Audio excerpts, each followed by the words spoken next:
हामीसँग त रेकर्ड छ गृहमन्त्रीज्यू, भाटबटेनीको लुटपाटमा सत्तारूढ पार्टीको तपाईँकै पार्टीको सहमहामन्त्रीको छोरा पक्राउ पर्छ। किन छोड्नुभयो तुरुन्तै?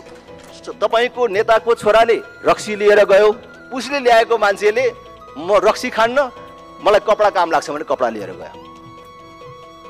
पछि थाहा भयो तपाईँहरूले पक्रिँदाखेरि, तपाईँको पुलिसले पक्रिँदाखेरि भिडियोमा हेरेर पक्रियो, तर पक्रिँदा त नेताको छोरा रहेछ। नेताको छोरालाई छोड्नुभयो, ल्याएको मान्छे छुटेन। पछि यो कुरा सार्वजनिक गरिदिन्छु भनेर धम्काएपछि 2 घण्टाभित्र तपाईँहरूले छोड्नुभयो। तपाईँले जबरजस्ती गरेर यो प्रणाली जोगिनेवाला छैन। घमण्ड त्याग्नुहोस्।